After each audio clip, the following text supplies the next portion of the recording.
The Rooted Barbershop series is a video documentation of the unique and diverse cultures of hair salons within the Greater Toronto Area.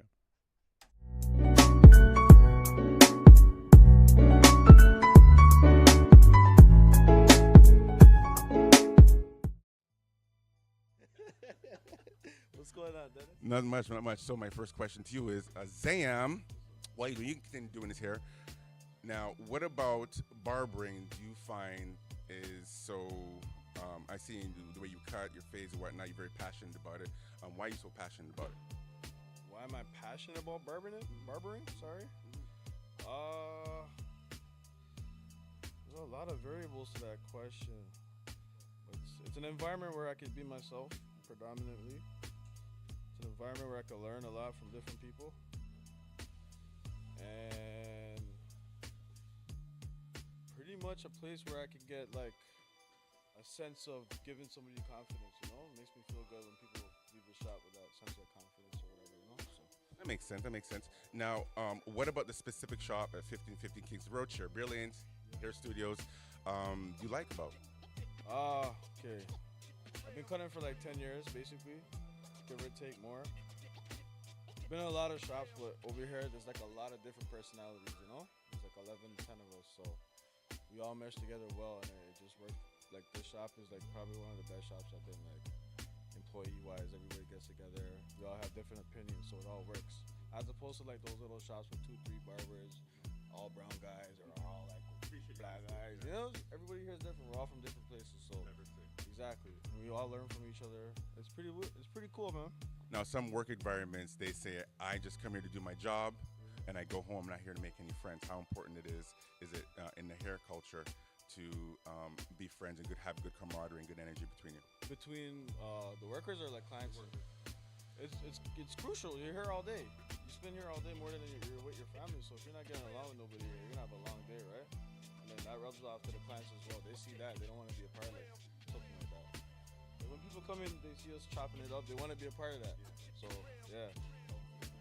Okay, so what's your go-to move if you had to have a head-to-head channel battle with another barber? What would your go-to move be in terms of fading, lining up, trimming? What would it be? Oh man, I can smash like wave cuts. I'll smash a wave cut, yeah.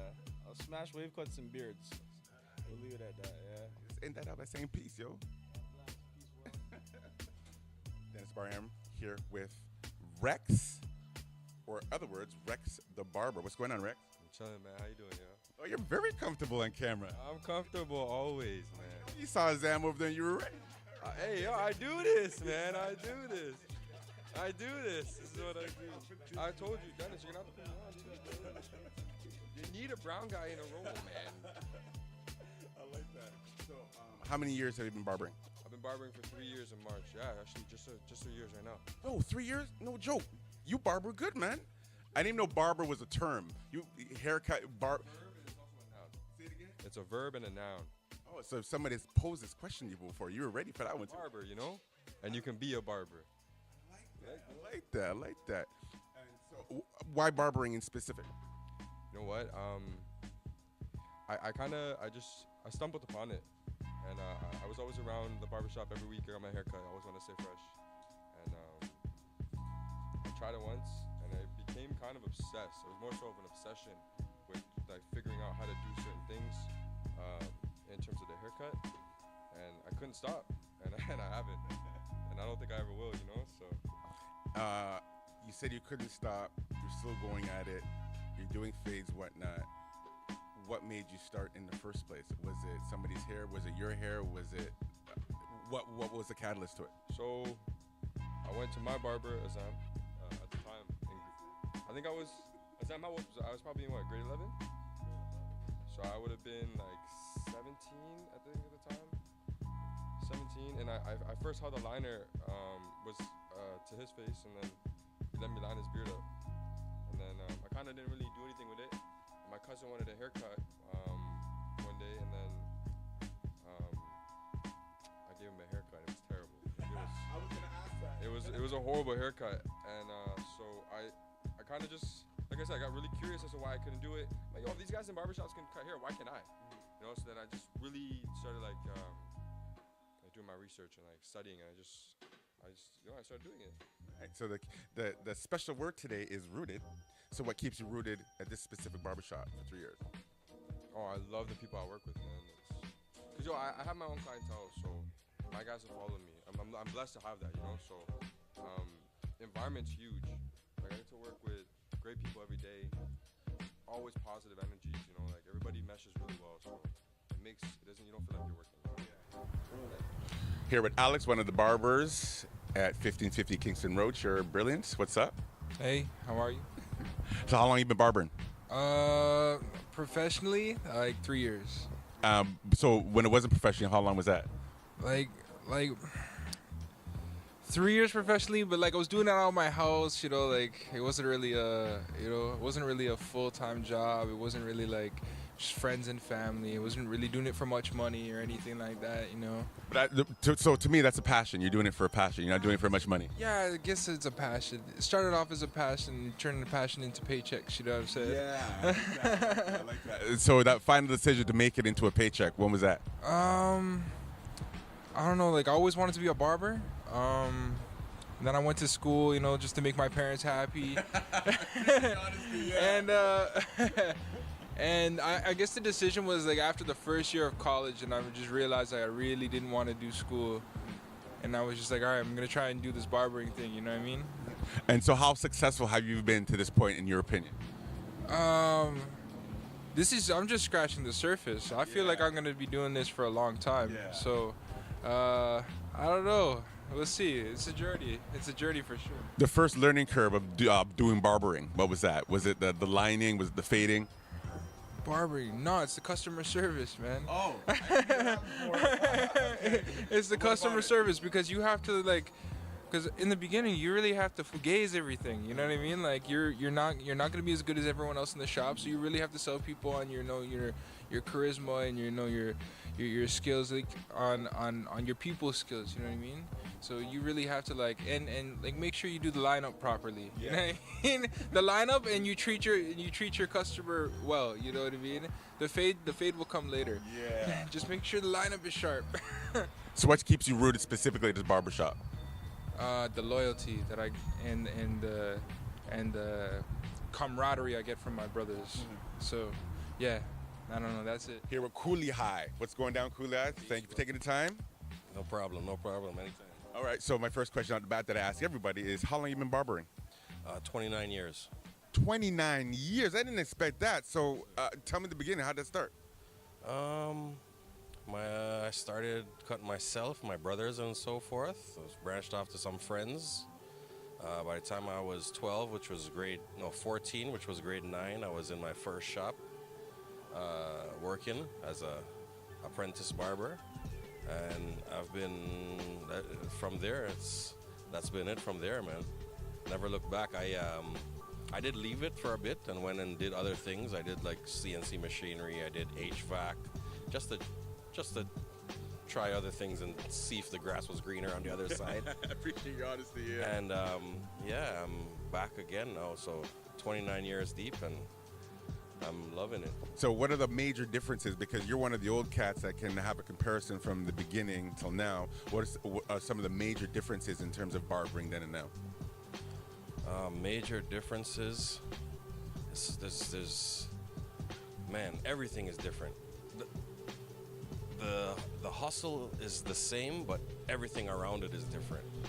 You know, especially, the number one thing everybody's gonna say is social media, and then the improvement of the tools, cordless tools, lithium-ion tools, like feather-weighted tools. Like it feels like you're not even holding anything, And barbers do a lot more now.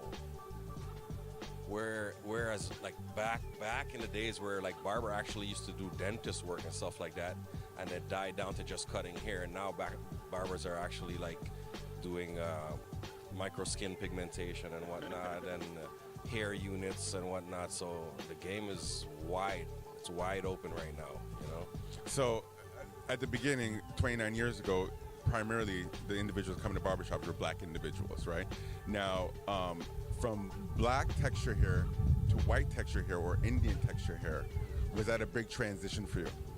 I guess that's where I excelled, because I used to go into mainly black barbershops, and being a mixed person myself, with my people, my mom's side black and my father's side Indian, I've been cutting my family and messing with textures that's from, you know, straightish, wavy, curly, and then right to nappy.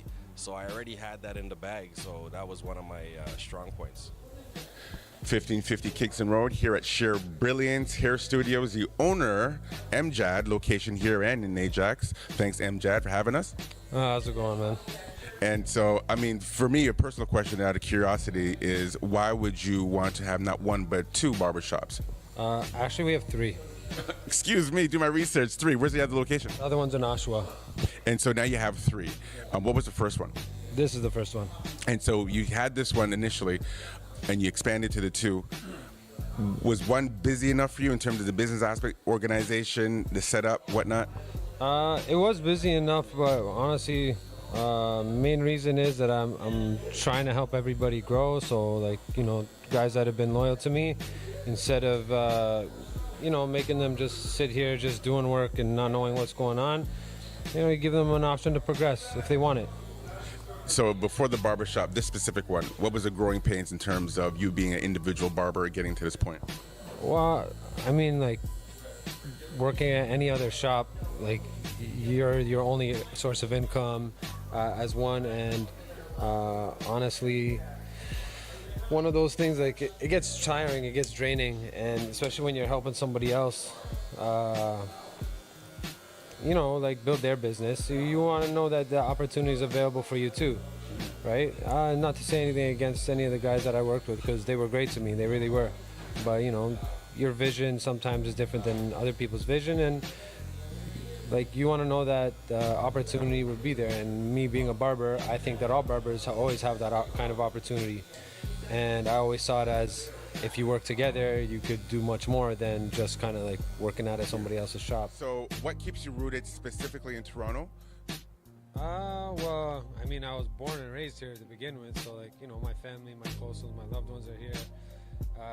Even when I started my career, like, it's been here, so all my clients are here. You know, you don't want to leave them hanging either. They're the reason why I am who I am today. So, I mean, and I love the city, man. Look how much it's growing. Yeah. You know what I mean? Like, it's one of the best places to live on earth. You know what I mean? And I'm very grateful for that. I'm especially specifically here, like, you know, you see the Durham region in particular, like, it's growing at a massive rate. And, like, you know, when you're a staple in the city and, like, you've been here for so long, like, there's only positives that can come from that, you know? And there was a time where wearing Maple Leaf jerseys or Raptor jerseys wasn't as cool as wearing other American city jerseys. But, I mean, in this specific city, like you said, we have so much growth. We have so much to be proud of. Of course. Like, I mean, people are coming in from all over the world to live here. You know what I mean? And not many people are leaving, right? Like, I'm not saying everybody, but, like, I mean, there's a reason. You know what I mean? It's not for no reason, obviously, right? So That's our time. Keeping it rooted. Peace out. Sheer Brilliance. Amjad. Peace. Perfect. Rooted clothing apparel can be ordered via rootedline.com. Follow us on Instagram @rootedline.